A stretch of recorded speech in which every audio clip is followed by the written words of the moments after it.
आज के दिन की शुरुआत करते हैं पानी पीने के साथ। सुबह सुबह सो के उठ के मैं हमेशा सिल गर्म पानी पीती हूँ 1 से 2 ग्लास, और उसके बाद अपने कामों में लग जाती हूँ। आज था सीज़न का तीसरा दिन और जब तक लेबर वाले पहुँचते हैं तब तक मैं घर के छोटे मोटे काम कर लेती हूँ ताकि उनके साथ टाइम से चली जाऊँ। तो यहाँ पे मैंने ला दिया था बड़े से परात में आटा गूँथने के लिए ताकि ब्रेकफास्ट और लंच दोनों टाइम के लिए गूँधा हुआ रहे। हम ना सेब तोड़ने वाले, भरने वाले और सभी घर के लोग मिलाकर 12-13 लोग तो बन ही जाते हैं, तो इसलिए बड़ी वाली परात में मैं आटा गूँथ रही थी। इसके बाद जितने भी काम मुझसे हो पाते हैं ना छोटे मोटे, वो मैं करती हूँ। और जब मैं खेत चली जाती हूँ फिर मैं दिन को ही आती थी उन लोगों के साथ खाना खाने। बाकी के काम मेरे सासू माता खुद कर लेते थे, मतलब खाना वगैरह बना देते थे। तो सुबह यहाँ पे देखो आप लोग, इतनी बड़ी परात में आटा गूँथने के बाद मैं लग जाती हूँ चपाती बनाने। अभी ना अक्षी भी उठ गई थी, आज ये काफ़ी जल्दी उठ गई थी, वैसे ये 7 साढ़े 7 से पहले उठती नहीं है।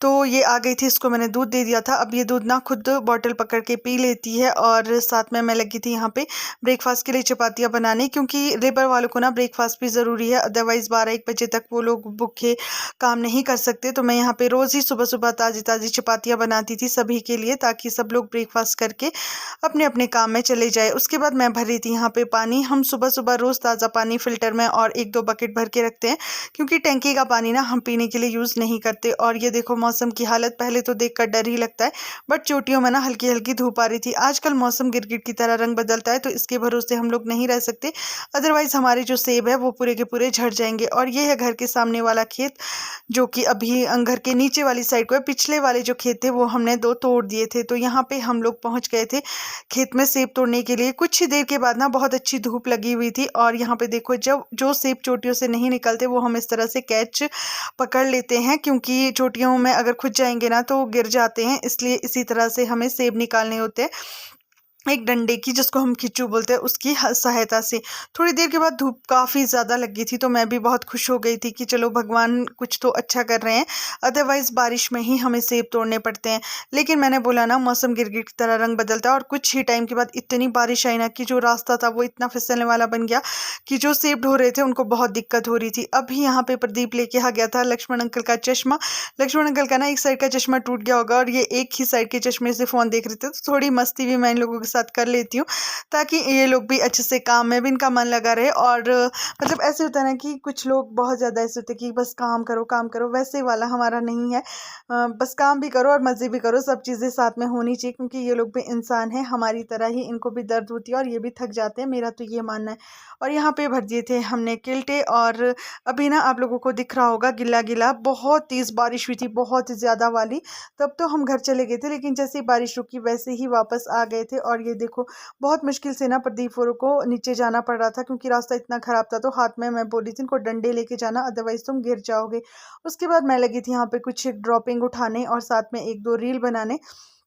ड्रॉपिंग भी हम लोग साथ साथ में उठा रहे थे, बाकी ताकि बात के लिए थोड़ी कम रहे, क्योंकि लेबर वालों ने ना कहीं और भी जाना होता है सेब तोड़ने, सबका सीज़न होता है, तो इन्होंने बात की होती है, इसलिए मुझे ये था कि चलो इनके रहते कुछ एक ड्रॉपिंग उठ जाए, और कुछ जो रह जाएगी वो हम लोग बाद में खुद भी उठा लेंगे।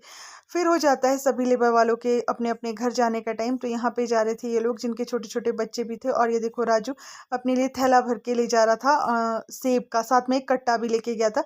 सेब इसे बहुत ज़्यादा पसंद है, और ये अपने घर वालों के लिए भी लेके जाता था। बिल्कुल रात हो गई थी, मैं जा रही थी स्टोर वालों के लिए चाय लेके, और बारिश भी अभी काफ़ी तेज़ थी, तो मैं छतरी लेके गई थी। नीचे पहुंची तो देखा स्टोर काफ़ी फुल था, ग्रेडिंग और पैकिंग का काम ज़ोरों शोरों से चल रहा था। हम लोग हाथ से पैकिंग करते हैं, हमारे पास ग्रेडिंग पैकिंग वाली मशीन अभी नहीं है, क्योंकि हमारे इतने ज़्यादा सेब नहीं होते कि हमें मशीन की ज़रूरत पड़े, मतलब खुद के सेबों के लिए।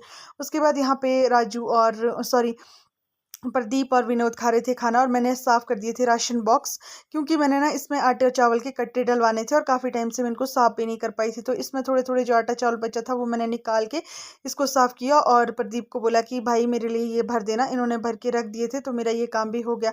उसके बाद यहाँ पर मैं बना रही थी सेब भरने वालों के लिए मतलब चपाती, क्योंकि वो लोग काफ़ी लेट आते थे, 10:30-11 बजे। तो मैंने सोचा गर्मा गर्म चपाती बना देती हूँ। चपाती बनाने के बाद खाना वगैरह दिया, बर्तन साफ़ किए, और मुझे रूम पे पहुँचते हुए 11:30 हो गए होंगे। फिर मैं लगी थी यहाँ बैग सिलने, क्योंकि अगले दिन के लिए लेबर वाले बढ़ने वाले थे, मुझे चाहिए थे 2 से 3 और बैग।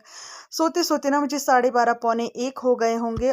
तो कुछ इस तरह की होती है पहाड़ी लोगों की ज़िंदगी। और आजकल सीज़न में तो हम इतने बिज़ी होते हैं कि सुबह 4:30-5 बजे उठना होता है और रात को 12:30-1 बजे हमारा सोना होता है। तो बहुत स्ट्रगल होता है इस पहाड़ी ज़िंदगी में। और फ़िलहाल के लिए इतना ही, मिलूँगी आपको नेक्स्ट व्लॉग में, तब तक के लिए बाय बाय।